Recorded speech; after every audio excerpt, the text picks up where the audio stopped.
Bismillahirrahmanirrahim. Assalamualaikum warahmatullahi wabarakatuh. Innal hamdalillah alladzi ja'alana Ramadan syahrul syiyam, syahrul Qur'an, syahrul qiyam, syahrul mubarak. Asyhadu an la ilaha illallah wahdahu la syarikalah wa asyhadu anna Muhammadan abduhu wa rasuluh la nabiyya ba'dah. Allahumma shalli ala Muhammad wa ala alihi wa ashabihi wa man tabi'ahum ihsan ila yaumiddin. Teman-teman semuanya, para sahabat semuanya, alhamdulillah kita masih berada di bulan mulia, bulan Ramadan. Walaupun sudah pada ujung-ujungnya, sudah sampai di akhir dari Ramadan. Semoga kita semuanya senantiasa diberikan kekuatan oleh Allah SWT untuk bisa mengoptimalkan Ramadan dengan sebaik-baiknya, dengan amal-amal terbaik kita, dengan persembahan terbaik kita kepada Allah Subhanahu wa taala. Sahabat, teman-teman semuanya, Ramadan telah mengajarkan kepada kita semuanya tentang bagaimana sebaiknya seorang muslim menempatkan orientasi hidupnya. Bahwa kemudian kehidupan kita sebagai seorang muslim, ada hidup kita di dunia, tapi juga ada kelak kehidupan kita setelah kematian, yaitu kehidupan di akhirat. Bulan Ramadan, satu dari 12 bulan yang kita lalui dari setiap tahun-tahunnya, mengajarkan kita bagaimana kita mempersiapkan diri secara lebih di bulan yang mulia ini untuk mempersiapkan bekal yang banyak dalam kehidupan kelak di akhirat. Maka orientasi dalam kita beramal di bulan Ramadan jauh lebih baik, lebih meningkat, motivasi kita berlebih, dan bagaimana kita bisa menjadikan Ramadan ini menjadi sebuah momentum beramal yang luar biasa. Tentu kita berharap bahwa apa yang sudah kita dapat dari semirit Ramadan ini akan terus bisa kita pertahankan untuk kemudian kita mengisi 11 bulan selanjutnya. Tidak lupa kita haturkan salat dan salam untuk Rasulullah teladan kita, Nabi Muhammad, beliau yang sudah mengajarkan kepada kita semuanya suri teladan terbaik dalam kita beribadah, bermuamalah, ya, menjalani kehidupan sebagai seorang manusia, dan semoga pula tercurah untuk para keluarga beliau, sahabat beliau, dan semua pengikut sunnahnya yang di sana. Teman-teman semuanya,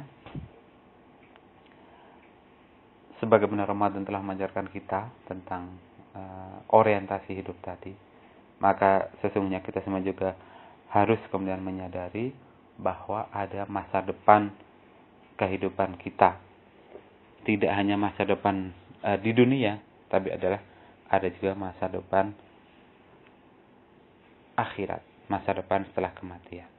Kematian bukanlah akhir dari perjalanan hidup seorang muslim. Dia hanyalah satu tahapan yang kemudian akan berlanjut kepada tahapan berikutnya. Itulah yang kemudian harus kita maknai, bahwa segala apapun yang kita lakukan, amal kebaikan, amal ibadah, bahkan amal-amal duniawi pun harus kemudian kita menempatkan orientasi adalah bahwa ada kehidupan setelah kematian yang itu sangat tergantung dengan apa yang sudah kita lakukan di dunia ini. Teman-teman semuanya, mari kita merenungi apa yang sudah disampaikan oleh Allah SWT dalam surat Al-Qasas ayat 77. A'udzu billahi minasyaitonir rajim. Bismillahirrahmanirrahim. وَابْتَغِ فِيمَا آتَاكَ اللَّهُ الدَّارَ الْآخِرَةَ وَلَا تَنْسَ نَصِيبَكَ مِنَ الدُّنْيَا وَأَحْسِنْ كَمَا أَحْسَنَ اللَّهُ إِلَيْكَ وَلَا تَبْغِ الْفَسَادَ فِي الْأَرْضِ إِنَّ اللَّهَ لَا يُحِبُّ الْمُفْسِدِينَ. Dan carilah pahala negeri akhirat dengan apa yang telah dianugerahkan Allah kepadamu. Tetapi janganlah kamu lupakan bagianmu. Dan carilah pahala negeri akhirat dengan apa yang telah dianugerahkan Allah kepadamu, tetapi janganlah kamu lupakan bagianmu di dunia dan berbuat baiklah kepada orang lain sebagaimana Allah telah berbuat baik kepadamu, dan janganlah kamu berbuat kerusakan di bumi. Sungguh Allah tidak menyukai orang-orang yang berbuat kerusakan. Teman-teman, sahabat-sahabat semuanya, inilah yang kemudian kita pahami sebagai masa depan. Dua dimensi masa depan kita sebagai seorang muslim. Ada masa depan dunia dan ada masa depan akhirat. Tetapi yang menarik di sini adalah bahwa atas kehidupan akhirat, atas masa depan akhirat, kita diminta untuk mencari. Tapi untuk kehidupan dunia, masa depan dunia, kita hanya diingatkan oleh Allah untuk jangan lupa. Inilah kemudian yang kemudian harus menjadi mindset atau orientasi berpikir kita semua tentang masa depan, tentang kesuksesan, bahwa ukhrawi, akhirat itu jauh harus lebih kita prioritaskan daripada dunia. Baik, kemudian apa sebenarnya yang menjadi tolak ukur kesuksesan kita di dalam dua masa depan tadi? Masa depan dunia dan masa depan akhirat. Teman-teman, sahabat semuanya, banyak orang yang menyangka bahwa kekayaan yang dia miliki, ilmu tinggi yang dia miliki, pangkat, jabatan, itu adalah kesuksesan hidup dia. Bisa jadi benar, tetapi bisa jadi juga bukan itu yang dimaksud dengan kesuksesan. Sukses dalam pandangan seorang muslim adalah ketika harta, kekayaan, pangkat, jabatan, ilmu yang dia miliki itu, maka memenuhi syarat yang pertama adalah sebagaimana yang disampaikan oleh Allah SWT dalam surat Al-Fatihah, yang kurang paling tidak 17 kali kita mintakan kepada Allah dalam sholat harian kita, ya. Ihdinas shiratal mustaqim. Kita bermohon kepada Allah agar ditunjukkan pada jalan yang lurus, jalan hidup yang benar. Apakah shiratal mustaqim itu? Yaitu shiratal ladzina an'amta alaihim, yaitu jalan orang yang telah Engkau beri nikmat kepada mereka.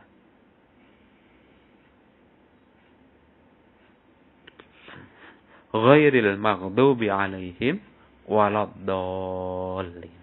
Bukan jalan-jalan orang yang Engkau murkai, yang Allah murkai, dan bukan jalan orang yang sesat.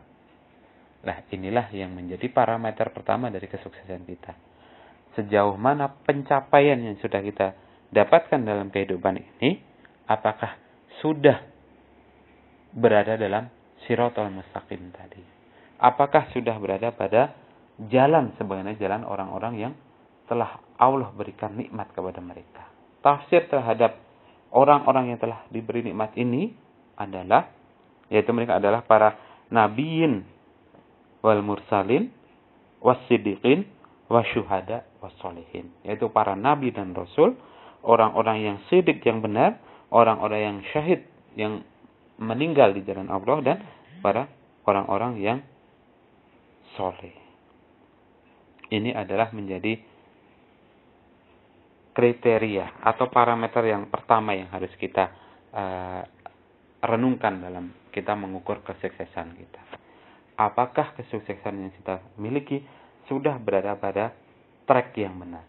Sudah berada dalam rambu-rambu yang telah ditetapkan oleh Allah dan Rasul-Nya? Apakah kesuksesan yang kita peroleh berada di dalam keridhaan Allah Subhanahu wa taala? Kemudian yang kedua adalah sebagaimana hadis Nabi sallallahu alaihi wasallam, khairun nas anfa'uhum linnas. Sebaik-baik manusia adalah yang bermanfaat bagi manusia lainnya. Maka kesuksesan tadi, harta, pangkat, kedudukan, jabatan, kekayaan, ilmu, apakah sudah mengantarkan kita sebagai seorang muslim itu kepada kebermanfaatan bagi orang lain di sekitar kita. Karena tidak ada gunanya kesuksesan yang kita peroleh ketika itu kemudian tidak menjadi ladang kebermanfaatan bagi orang lain tadi. Yang ketiga adalah bagaimana sukses yang kita raih itu bisa menjadi sarana, bisa menjadi sebab semakin takutnya kita kepada Allah Subhanahu wa taala. Sebagaimana dalam firman Allah, Inna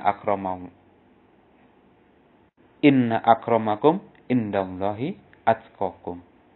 Sesungguhnya yang paling mulia di antara kamu di sisi Allah adalah orang-orang yang bertakwa. Takwa itu adalah orang-orang yang khauf, yang takut, yang waro, ya, yang berhati-hati agar dia tidak terjerumus pada hal-hal yang melanggar aturan dari Allah SWT. Takwa itulah orang-orang yang senantiasa berada dalam ketaatan kepada Allah SWT. Nah, sukses kita, apakah sudah menjadi sukses yang membuat kita semakin takut kepada Allah, semakin menambah ketakwaan dan ketaatan kepada Allah SWT? Nah, itu yang harus kemudian kita menjadi renungan, mereorientasi kembali sejauh mana kesuksesan yang sudah kita peroleh atau yang kita cita-citakan. Teman-teman, sahabat-sahabat sekalian, tadi sudah kita reorientasi ya pikiran kita, mindset kita, bahwa masa depan kita bukan hanya masa depan di dunia ini. Bukan hanya masa depan ketika kita nanti berusia 40 tahun, 50 tahun, 60 tahun. Bukan hanya masa depan ketika kita ingin menjadi seorang bos misalnya, menjadi seorang direktur, menjadi seorang doktor, profesor. Ketika kita ingin menjadi orang-orang yang terkenal di dunia ini misalnya gitu. Bukan hanya sekedar itu, tetapi kemudian ada juga masa depan akhirat yang harus senantiasa menjadi lebih kita inginkan untuk kita raih. Kesuksesan dalam akhirat. Dan kita semua memahami kesuksesan dalam akhirat itu tidak ada lain dan tidak bukan adalah dimasukkannya ke dalam syurganya Allah dan bertemu dengan Allah Subhanahu wa taala. Teman-teman, sahabat semuanya, oleh karena itu marilah kita belajar dari obsesi besar yang pernah diungkapkan oleh salah seorang pemimpin muslim yang terkenal, yaitu Umar bin Abdul Aziz. Ketika dia berkata, "Aku mempunyai jiwa yang obsesif. Aku pernah terobsesi untuk menikahi Fatimah bin Abdul Malik, lalu aku bisa menikahinya. Aku pernah terobsesi untuk menjadi gubernur, lalu aku mendapatkannya. Aku pernah terobsesi untuk menjadi khilafah, dan aku bisa mencapainya. Dan aku terobsesi pada surga, semoga aku bisa memasukinya, insya Allah." Masya Allah ya, luar biasa. Jadi, betapa kemudian pencapaian-pencapaian yang sudah beliau dapatkan. Menikahi orang yang beliau inginkan, menjadi gubernur, menjadi khalifah. Itu kan sukses-sukses duniawi yang semua kita ingin mendapatkannya. Tapi kita belajar dari beliau, Umar bin Abdul Aziz, adalah ketika kemudian beliau masih menempatkan satu obsesi tertinggi, yaitu obsesi masuk ke dalam jannahnya Allah Subhanahu wa ta'ala. Teman-teman semuanya, inilah yang kita fahami tadi tentang kesuksesan. Bahwa tidak hanya sekedar pencapaian kita di dunia ini ada, tapi yang jauh lebih utama adalah bagaimana kita mendapatkan kesuksesan yang sesungguhnya, yaitu kelak di akhirat. Di dalam banyak ayat Al-Quran kita dapati bagaimana kita mensikapi urusan-urusan akhirat dan urusan-urusan dunia.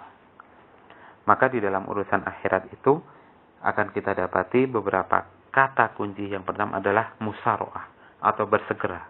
Terhadap urusan akhirat kita diminta untuk bersegera. Yang kedua adalah musabaqah atau berlomba-lomba. Fastabiqul khairat. Dan yang ketiga adalah mubadarah atau cepat-cepat gitu ya.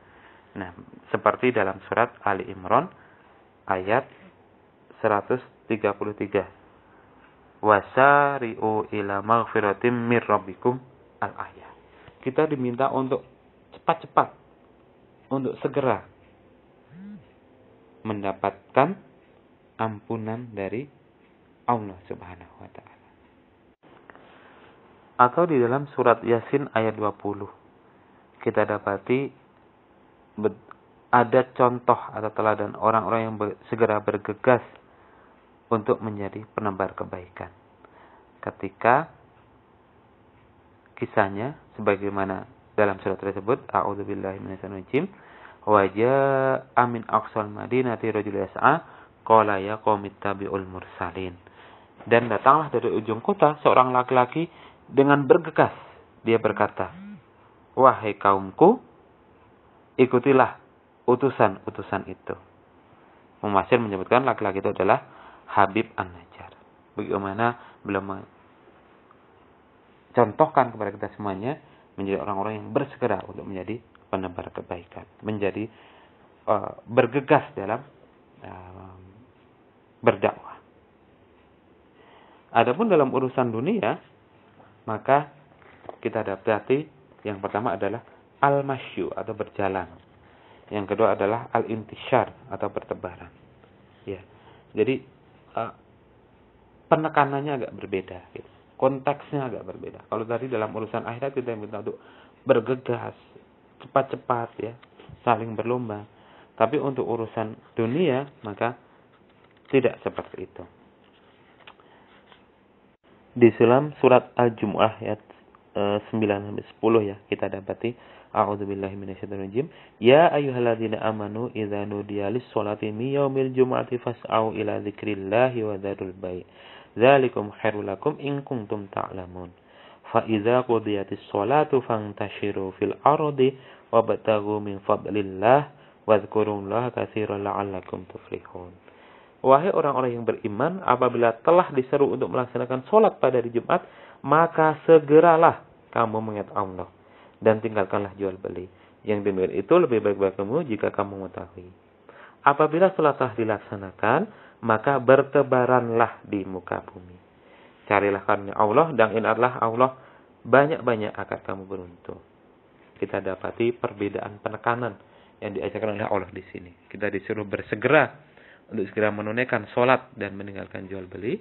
Dan ketika itu sudah selesai, maka kita diminta untuk bertebaran. Tidak ada dalam tanda kutip kata-kata bergegas, bersegera gitu. Semoga ini menjadi sebuah pelajaran bagi kita semuanya tentang bagaimana kita menempatkan orientasi dari amal kita tadi. Ya, jadi bersegera pada amal-amal ukhrawi gitu. Itu jauh lebih harus menjadi motivasi bagi kita semuanya, sehingga ketika ada benturan antara amal ukhrawi dan amal duniawi, maka sesungguhnya amal ukhrawi yang harus lebih kita dahulukan. Teman-teman, sahabat semuanya, konsep kesuksesan yang kemudian menjadi orientasi hidup kita ini yang tidak kita sampaikan, bagaimana menempatkan kesuksesan ukhrawi jauh lebih penting daripada kesuksesan dunia, walaupun dua-duanya juga harus sama-sama kita raih sesuai dengan ikhtiar sebaik yang kita mampu. Mari kita menyimak sekali lagi peringatan dari Allah SWT dalam surat Al-An'am ayat 32. A'udzubillahi minasyaitonir rajim. Wa mal hayatud dunya illa la'ibu wa lahu wa ladarul akhiratu khairul lil ladzina yattaqun afala taqilun. Dan kehidupan dunia ini hanyalah permainan dan senda-gurau, sedangkan negeri akhirat itu sungguh lebih baik bagi orang-orang yang bertakwa. Tidakkah kamu mengerti? Menegaskan kembali kepada kita semuanya sebagai seorang muslim adalah agar kita tidak terlena hanya mengejar kesuksesan duniawi, tapi kita lupa bahwa ada kesuksesan masa depan yang jauh lebih utama, yaitu kesuksesan kelak di akhirat. Teman-teman semuanya, bagaimana agar kita bisa mendapatkan kesuksesan dunia dan akhirat tadi? Maka sebagaimana perkataan Imam Syafi'i, ya, wa man arada dunya bil ilmi wa man arada al akhirah bil ilmi. Ya, barang siapa yang ingin meraih dunia, maka raihlah dengan ilmu, dan barang siapa yang ingin meraih akhirat, maka raihlah juga dengan ilmu. Ya, segala sesuatu ada ilmunya. Al ilmu qabla al qaul wal amal. Ilmu adalah sebelum perkataan dan perbuatan. Insya Allah orang-orang yang beruntung, orang-orang yang sukses adalah orang-orang yang memiliki ilmu dan bisa mengaplikasikan ilmu yang mereka miliki dengan benar. Maka kemudian kita dapati orang-orang yang ingin sukses dalam kehidupan dunia, mengejar karir, mendapatkan kedudukan dan sebagainya, maka mereka bersungguh-sungguh untuk mencari ilmu, sekolah, kuliah dan sebagainya, ya. Tapi kita juga nggak boleh lupa bahwa dalam kita mengejar kesuksesan di akhirat, maka salah satunya juga harus butuh ilmu. Ilmu tentang apa? Ilmu tentang bagaimana kita menyiapkan bekal terbaik kita untuk kehidupan akhirat. Dan tiada lain bekal terbaik dan satu-satunya bekal untuk akhirat itu adalah amal solih, amal ibadah yang kita lakukan. Maka sudah selayaknya sekarang dan seterusnya kita senantiasa memperbaharui, menambah ilmu-ilmu kita tentang amal solih, tentang ibadah sebagai bekal bagi kita semuanya untuk mendapatkan kebaikan kelak di akhirat. Dunia itu adalah darul amal, tempat beramal. Sedangkan akhirat itu adalah darul jaza. Sehingga ketika kita sudah meyakini adanya kesuksesan yang harus kita ambil, obsesi besar tadi berupa surga dan kenikmatannya dan bertemu dengan Allah SWT, maka kemudian kita harus juga meyakini bahwa kehidupan kita di dunia sekarang ini adalah saatnya bagi kita untuk investasi amal kebaikan sebanyak-banyaknya. Agar nanti kemudian di akhirat, darul jaza, saatnya kita untuk menuai, saatnya kita untuk mendapatkan balasan, saatnya kita untuk memperoleh reward, penghargaan dari Allah atas amal kebaikan yang sudah kita lakukan semasa kita berada dalam kehidupan di dunia. Maka teman-teman semuanya, para sahabat, kita diminta untuk senantiasa mengevaluasi, senantiasa menghitung, ya, bekal seberapa banyak yang sudah kita persiapkan untuk kesuksesan hidup kita kelak di akhirat. Dalam surat Al-Hasyr, Allah Subhanahu wa taala sudah mengingatkan kita semuanya pada ayat ke-18. A'udzubillahi minasyaitonirrajim. Ya ayyuhalladzina amanu taqullaha wal tanzur nafsum ma qaddamat lighad wattaqullaha innallaha khabirum bima ta'malun. Wahai orang-orang yang beriman, bertakwalah kepada Allah dan hendaklah setiap orang memperhatikan apa yang telah diperbuatnya untuk hari esok atau hari akhirat. Dan bertakwalah kepada Allah, sungguh Allah Maha teliti terhadap apa yang kamu kerjakan. Ini menjadi pengajaran bagi kita semuanya, bagaimana kita senantiasa mempersiapkan bekal terbaik untuk akhirat dan senantiasa memperhatikan sejauh mana bekal yang sudah kita miliki. Sehingga jangan sampai ibaratnya musafir, kita menjadi orang-orang yang kehabisan bekal di tengah perjalanan. Dan sesungguhnya watajawwadu fa inna khairaz zadi taqwa. Berbekalah, sesungguhnya sebaik-baik bekal itu adalah ketakwaan. Ketakwaan itu apa? Tadi saya sampaikan, ketaatan kepada Allah, ya. Takutnya kita akan melanggar aturan Allah, dan itu adalah bagian dari mana ibadah kita kepada Allah Subhanahu wa ta'ala. Teman-teman, sahabat semuanya, setelah kita kemudian mendapatkan orientasi yang benar tentang kesuksesan, balik kepada surat Al-Qasas tadi adalah bagaimana kita diperintah oleh Allah untuk mencari kebahagiaan, mencari kesuksesan akhirat, tapi juga tidak lupa dengan kesuksesan kita di dunia. Maka selanjutnya adalah bagaimana kemudian kita bisa mengejar kesuksesan itu dengan sebaik-baiknya yang bisa kita lakukan. Maka kata kuncinya adalah mujahadah atau kesungguhan. Setelah obsesi kepada surga, obsesi untuk mendapatkan kesuksesan di dunia dalam kerangka untuk apa? Menjadi orang-orang yang bermanfaat bagi orang lain, menjadi sebab meningkatnya takwa kita kepada Allah tadi, maka kemudian kita lanjutkan dengan ikhtiar terbaik, kesungguhan kita dalam menggapai kesuksesan itu. Teman-teman, misalnya yang masih kuliah, mari tunjukkan kepada Allah ikhtiar terbaik kita untuk bersungguh-sungguh menggapai masa depan. Lulus tepat waktu, membanggakan orang tua, mendapatkan pekerjaan yang diidamkan, dan sebagainya. Begitupun dengan urusan akhirat kita. Maka kita juga harus senantiasa bermujahadah, bersungguh-sungguh dalam melaksanakannya. Bersungguh-sungguh dalam menggapai impian besar kita semuanya, kesuksesan hidup di akhirat. Doa sapu jagat ya, yang pasti sudah kita hafal. Rabbana atina fid dunya hasanah wa fil akhirati hasanah wa qina adzabannar. Ya Allah, berikanlah kebaikan hidup di dunia dan kebaikan hidup di akhirat, dan wa qina adzabannar, dijauhkan, diselamatkan dari api neraka. Nah, dari doa ini teman-teman semuanya kita dapati bahwa orientasi kesuksesan tadi adalah di dunia ini adalah hasanah ya, kebaikan di dunia.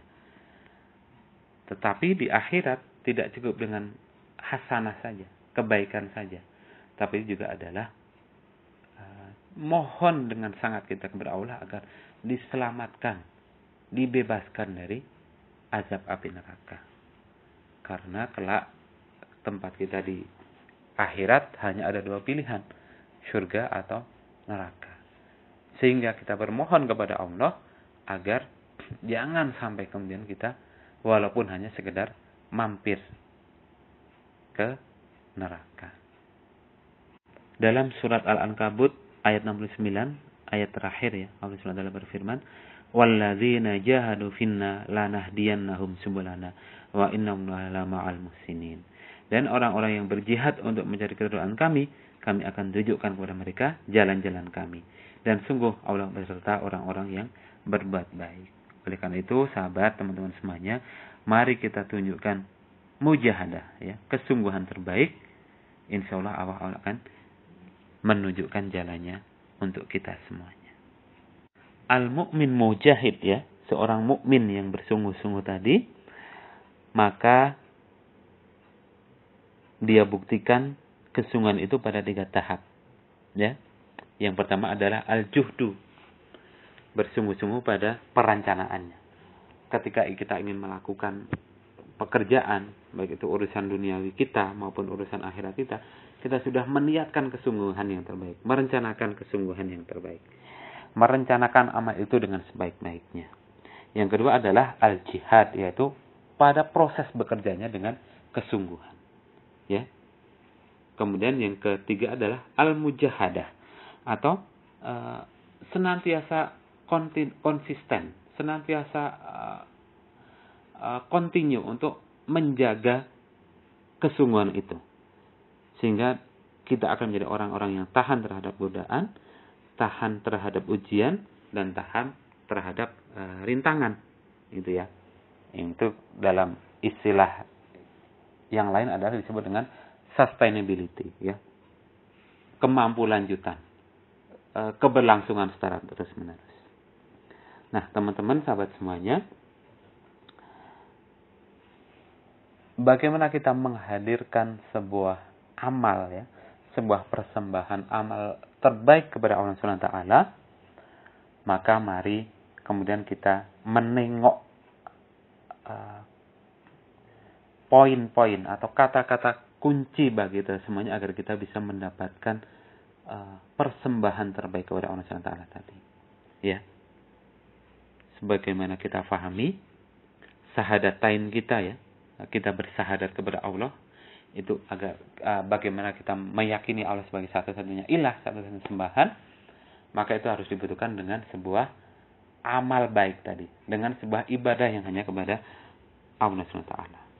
Maka konsep atau mindset kita dalam menghadirkan kesungguhan dan sebaik-baik ibadah kepada Allah itu adalah, yang pertama adalah al-mahabbah atau cinta.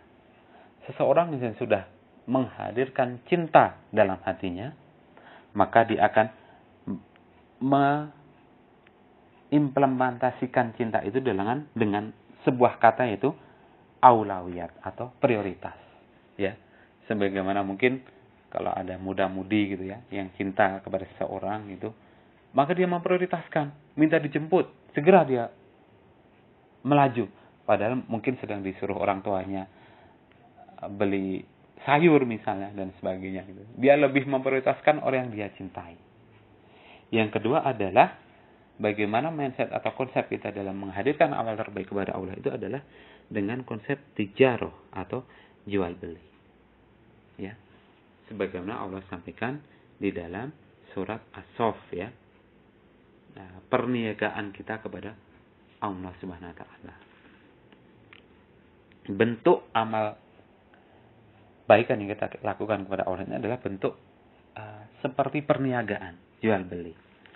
Yang kelak kemudian Allah akan memberikan balasan atas amal kebaikan yang sudah kita lakukan. Maka dalam memahami jual beli ini, tidak ada kata implementasi selanjutnya adalah, kalau tadi mahabbah akan melahirkan prioritas, maka jual beli ini akan melahirkan apa yang disebut dengan al-hikmat al-mumtazah, atau bahasa sekarangnya adalah service excellent. Ya. Kata kunci dalam sebuah proses bisnis jual beli adalah bagaimana bisa menghadirkan pelayanan prima kepada pelanggannya. Ya. Kalau kita mungkin sering belanja online ya, akan kita dapati packing bagus, kualitas dijaga, respon cepat. Kalau ada komplain segera ditanggapi, itulah bagian dari service excellent kita. Nah, itu juga bagaimana kita kemudian menghadirkan bentuk paket ibadah terbaik kita kepada Allah SWT. Yang ketiga adalah kita memahami konsep kita menghadirkan amal terbaik kepada Allah SWT itu adalah yang pertama tadi mahabbah, yang kedua tijaroh, mahabbah cinta, tijaroh jual beli, dan yang ketiga adalah bentuk amal, bentuk kerja. Kita sedang bekerja kepada Allah SWT. Sebagaimana makna dari tauhid ya, bahwa kita adalah menjadi hamba, menjadi abdi dari Allah Subhanahu wa taala. Maka ketika kita bicara kerja, poinnya tadi mahabbah adalah prioritas, tijaroh jual beli adalah al-hikmah mumtazah atau service excellent, dan yang kedua adalah tentang kerja atau amal ini adalah al-intajiyah atau produktivitas. Seorang pekerja itu akan dinilai baik oleh atasannya, oleh majikannya, ketika dia bisa menjadi orang-orang yang produktif, hasil kerjanya banyak, kan gitu, dan bermutu, kan gitu ya. Nah, teman-teman semuanya, kesungguhan dalam kita beribadah tadi, kesungguhan kita dalam berproses untuk meraih kesuksesan tadi, mari kita bingkai dengan kacamata al-mu'min mujahid yang telah kita sebutkan tadi di atas. Teman-teman, sahabat-sahabat semuanya, kesungguhan, mujahadah yang harus senantiasa hadir dalam diri kita untuk kemudian menghadirkan amal terbaik kita, persembahan terbaik kepada Allah, dan juga dalam kerangka kita mencapai kesuksesan, kebahagiaan kita di dunia, ternyata itu tidak mudah untuk kemudian kita bisa senantiasa menjaganya, gitu ya. Menjaga motivasi itu senantiasa terus ada dalam diri kita. Karena juga rintangan, halangan, cobaannya begitu besar, banyak, gitu ya. Nah, minimal kita bisa bagi garis besarnya adalah pada dua kata kunci. Yang pertama adalah syahwat dan yang kedua adalah syubhat, ya. Apa itu syahwat? Syahwat adalah nafsu, ya. Dan nafsu kecenderungan jiwa kita sebagaimana Allah sampaikan dalam surat Asy-Syam, ya. Fa'alhamaha fujuraha wa taqwaha. Sesungguhnya dalam diri kita ada potensi takwa, potensi kebaikan dan potensi fujur, potensi keburukan. Jadi secara internal diri kita sudah membawa potensi untuk buruk tadi. Dan lebih diperparah lagi kemudian kita punya yang namanya musuh yang sangat nyata, ya, yaitu syaitan. Ketika tadi kita bicara tentang obsesi, maka sebenarnya setan itu juga punya obsesi besar, ya. Maka sering disampaikan bahwa setan itu menggoda manusia dari 4 penjuru, ya. Dari depan, dari belakang, dari kiri dan dari kanan. Hanya dari atas yang tidak bisa. Apa obsesi besarnya setan? Adalah agar manusia itu menjadi teman dia kelak di neraka. Sebagaimana yang sudah dimintakan izinnya oleh setan kepada Allah Subhanahu. Ketika setan diusir karena tidak mau memberikan penghormatan kepada Adam dengan kesombongannya, maka Allah usir setan dari neraka, dari surga, mohon maaf. Nah, kemudian setan memohon kepada Allah agar diperkenankan untuk menggoda, untuk mencari pengikut sebanyak-banyaknya dari hamba Allah, manusia. Dan itu sudah diperbolehkan oleh Allah SWT. Sudah diizinkan, kan itu. Illa min ibadika sholihin, kecuali hamba-hamba engkau yang solih, kan gitu ya. Nah, setan menggoda dari depan itu adalah agar kita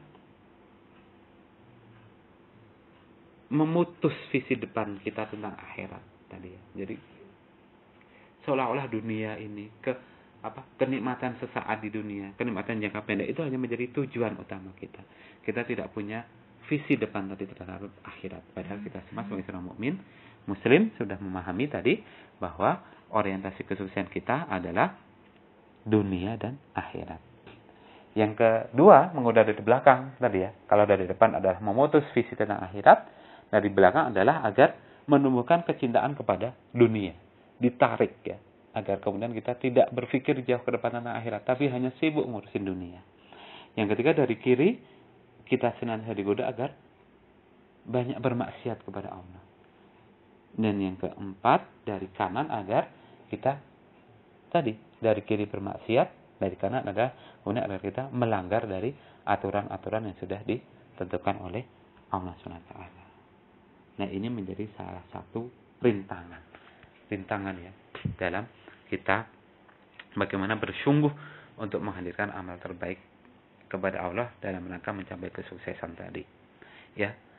Jadi syahwat dalam diri kita yang diperparah dengan adanya godaan syaitan. Tapi sebagaimana di dalam surat An-Nas, ya, bahwa minal jinnati wan nas, kan, sifat syaitan itu tidak hanya pada jin yang enggak nama itu, tapi juga ada pada manusia. Maka ada banyak kawan, orang, ya, yang memberikan pengaruh buruk pada kita. Ada teman yang ngajaknya bolos kuliah, gitu ya, yang ingin bersantai-santai, rebahan. Nah, itu kan bagian dari orang-orang yang mengajak kepada kita untuk tidak bermujahadah tadi, tidak bersungguh-sungguh. Nah, ini rintangan yang kemudian juga harus kita perangi, harus kita lawan, kan gitu. Yang kedua tadi adalah tentang syubhat, ya. Nah, syubhat itu apa? Syubhat itu adalah lebih kepada kegamangan, kegalauan, gitu ya. Nah, ini lebih disebabkan oleh kurangnya ilmu yang kita miliki, ya. Sehingga kemudian ketika kita ingin bercita-cita sukses di dunia tadi dan sukses di akhirat, kita banyak keraguan karena kita tidak yakin dengan apa yang ingin kita tuju. Kita tidak cukup yakin dengan obsesi yang ingin kita raih. Maka teman-teman semuanya, menjadi solusi dari itu semuanya adalah tadi, bagaimana kita menjaga, yang pertama adalah mujahadah, senantiasa meningkatkan kesungguhan dan senantiasa memberikan dorongan pada akal, pada mindset kita tentang obsesi kesuksesan, ya. Obsesi kesuksesan. Apa itu obsesi? Maka dalam bahasa pengertiannya adalah obsesi itu adalah tekad kemauan yang besar yang kemudian memandang segala sesuatunya kecil sampai kemudian obsesi atau cita-cita itu terwujud, kan itu. Maka seseorang yang berobsesi untuk mendapatkan si dia misalnya gitu, maka dia memandang segala sesuatunya kecil.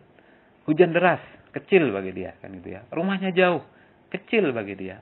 Melewati bulan belantara kecil bagi dia. Karena apa? Ada obsesi besar yang ingin dituju, yaitu si dia, kan gitu ya. Contohnya kan seperti itu.